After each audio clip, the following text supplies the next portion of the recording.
Hello, and welcome to BJD Stories.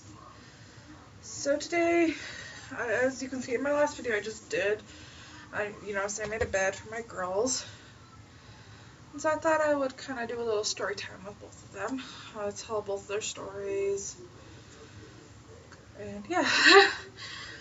So I guess I'll start with Blythe, which is first. Blythe is a mutant. If you can see her eyes, she has very special eyes. She has special eyes.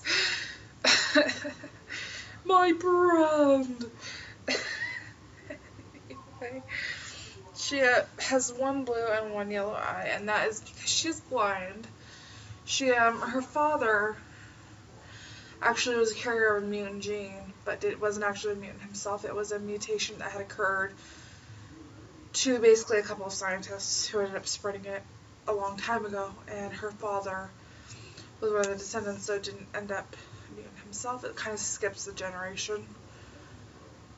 But Blythe was the first one that they decided to test on by her father. So her father was like, well, I have a mutant child, and her mother died, by the way, giving birth to her. I forgot to mention that. So yes, her father has been testing her in this huge facility, and she has all sorts of little friends, and then her and her friend Zaku end up escaping together. And Zaku's quite a bit older than her. She's meant to be around 14, 15 at the time of their escape, and he's about 17 or 18, so it's a 2 or 3 year difference, but still. Anyway, so Zaku and Blythe escape, and they're basically all together in this town I made up called Uake. It's meant to be in Japan. It's a coastal city, coastal whatever. It's on the coast of something.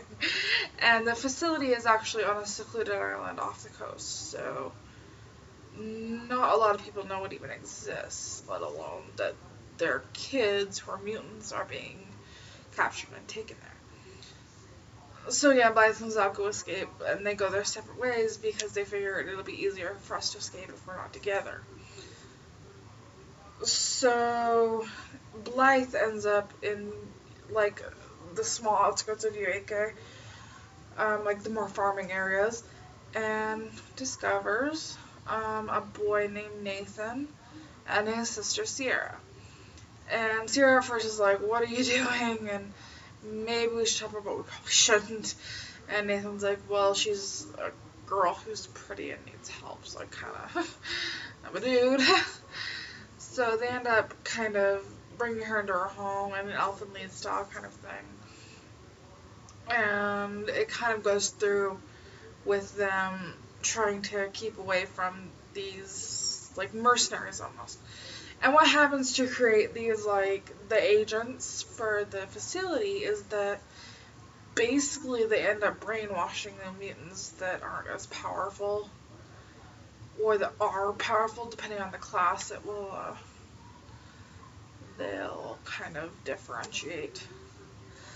So I have this whole system set up that they all wear white kimonos in the facility, but if they have a black belt on, kind of like in karate, they're the more dangerous mutants, they're a more dangerous class, and then it will have a colored belt over that with their class. Like Blythe is actually meant to be purple. I haven't gotten one yet that's black because she is considered a dangerous mutant. But I have a couple different ones, like Zaku is green for strength or agility and strength kind of thing. And I'm still trying to come up with all of them. But yeah, so kind of a sad story, kind of a little bit depressing there. And what else was I thinking of? Oh yeah, so Nathan and Sierra are just these two random kids who end up, it's kind of, if you see Elf and Lead, it's kind of like that. It's kind of almost Elf and Lead, so, like Elf and Lead meets X-Men. Okay, so next we have Kone Girl, who is technically she's like a variation of my roleplay self. I do have my roleplay self Kitty or Catherine, which is not my real name, by the way, if nobody knew that yet. She's meant to be a Neko, hence her name. She must have cat ears and a tail. I just haven't had the ability to make them myself, or have been able to find anyone who's willing to do them. But she was born into the shadows, which is literally like a race of shadow people. And the way I had it set up, it's called Shadow Realms. The way I had it set up was that everyone has a shadow. Like the shadow that follows you that you can see yourself. But basically the shadow that mocks you isn't that shadow. It's more like a pure black, dark form of you. It's basically all your hatred and evil inside of you that's been kind of put into this thing, whether or not you hate or whether or not you're evil. But, see, now in the before stories, it was Catherine who was Kone before. And Catherine was a goddess who had been, basically, there were two goddesses. One was good, one was kind of on the fence. And they created everything. The world, everything. But at first, just kind of imagine, like, nothing. Like, it's literally just, like, blackness. And then they start creating, like, little forms, almost like islands. And the good goddess creates the light. And then Catherine herself, or Kitty, or whatever you want to call her, starts making, you know, like, the seas. And they all create everything. But, there's also some evil beings, the shadows. After they create the humans, the shadows kind of decide, well, we're shadows, we're gonna overrule everything. And for a while, there was a lot of darkness, a lot of evil, a lot of people betraying each other. And so what the two goddesses did was they basically took everything and made it into shadows. So it's like you're a shadow of somebody because you're pure evil, you're everything wrong with them. So, basically, there's the Shadow Lord, who I haven't found a proper name for, and his girlfriend Turunga, who are living in this before time, before even Earth was created. So basically, they're just running around on these land forms in the middle of nowhere with blackness everywhere, blackness with little bits of light. So, if you can kind of imagine that. And then, well, Turunga was actually originally basically the mother of evil. She started everything evil. And she was the reason that the shadows had to be created, so that there wouldn't be so much evil in the world that it would totally overrun everything. I mean, obviously, they couldn't take all the evil out of the world, because there had to have been balance. But they did do some sort of thing where they basically took it and said, there's these beings and there's the real beings that can be good or evil, but kind of have their own choices. But there were 7 keys made, and these keys are in the form of like a bracelet or in the form of jewelry. There are 7 of them, 1 for the neck, 2 for the arm, and 2 for the legs. I mean, for each limb, 4 arm, 4 legs, and a necklace. So armbands, wristbands.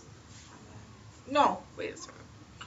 Armbands, 4 on the arms and 2 on the legs and 1 on the neck. There we go. So anyway,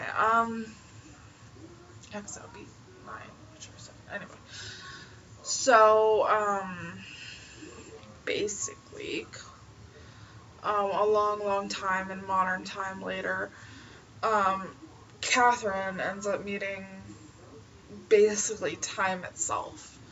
It's basically time has come into the form of a young man named Light, and then he has his brother Dark, who's a shadow.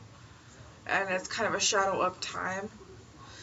But time has learned kind of how to control his shadow self. Well, what is it known is that Catherine is not only the goddess of everything, kind of, not really wrong in the world, but she is not the light goddess. She's not the dark goddess either, but she's kind of the on the fence one. But she's also been turned into half shadow because the parents who were chosen for her one of them ended up being a shadow.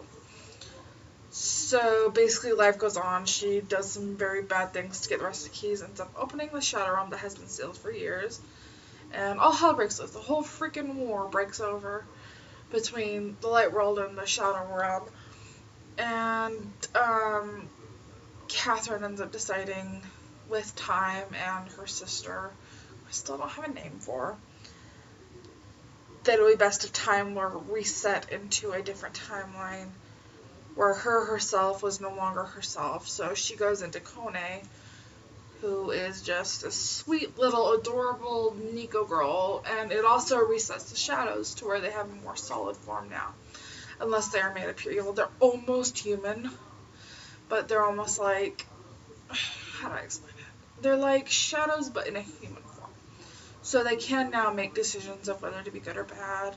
They do live in relative peace. It's kind of like if you played Legend of Zelda Twilight Princess, it's kind of like the Twilly, how they used to be kind of peaceful, but they were still technically dark beings. But they were good dark beings, if that makes any sense whatsoever. But, so Kone is born, and she's this adorable Onika, born to the Shadow King, Queen Trunka, and her lover, who ended up becoming the Shadow Lord. And, Kone ends up being like the most beloved, sweet girl in the entire kingdom. And later on, she falls in love with and also, I forgot to mention before I even go there, there's kind of a war going on between the demons and the shadows, because demons still exist. I mean, obviously there was a dark god during the before times. It was just, like, before even shadows and everything were started, he was kind of in hiding, creating his own demons and the abyss, so basically the demons of the abyss, and then there's the shadows who are in their own realm, and then the human realm. And then, of course, the realm of light, which is like the goddess's realm. And so the goddess is kind of concealed within Kone, but Kone doesn't even know it. And she falls in love with a demon who is actually a really decent guy. Not like it's kind of said before, not all shadows are bad. Not all demons are bad per se. They do have darkness inside of them, but they're not bad per se. So she does fall in love with one named Hakobo, and it's sort of, in my mind, I kind of had it set like this big ball scene where there was like this big party, this big ball, and the demons try to infiltrate the Shadow Kingdom, but kind of end up failing because, Kone and Prince Hakobo, he's the prince of demons, end up kind of connecting during this big dance. And Kone ends up being all, in love with him to the point where her father finds out and gets really pissed off at her and is like, no, honey. You're not falling in love with a demon, so, yeah. And then she ends up getting so depressed that she basically doesn't want to fight anymore in the war. And her brother Cry, who's also dark, basically has been turned into a Cry, who's now her brother. And Time is also her brother, though he's hiding his light again. So they're kind of all her brother. But they've kind of turned themselves into her brother and kind of her guardian to make sure that she's okay. And eventually Kone ends up telling her father, look, I love him. Leave us alone. And they pretty much end up together, and sometime during... she's only about 14 when she falls in love with him, so obviously they don't get married or start falling in love right away, but there is like a threshold of points where they're trying to win the war and try to bring peace. Not really win, but try to come to kind of a part where they all kind of connect and get better at everything. So Kone ends up getting stabbed in the stomach by, like, right through her stomach, like Final Fantasy VII era style, by Kabo's brother, I think it was that it has. I don't remember. So she ends up getting like a big sword through her stomach, but she somehow, being a shadow, survives. And she survives, but she ends up kind of discovering that she's the goddess Catherine.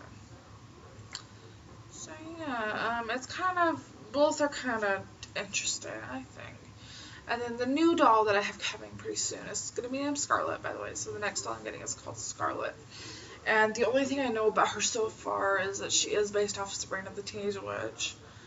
And I will tell more about that because I'm like literally way over the time limit. Probably I'm going to have to edit the crap out of this thing. Anyway, so yeah, that's about it. this has been Ketta, Connor, and Blythe with BJD Updates and Randomness. Turning off the camera.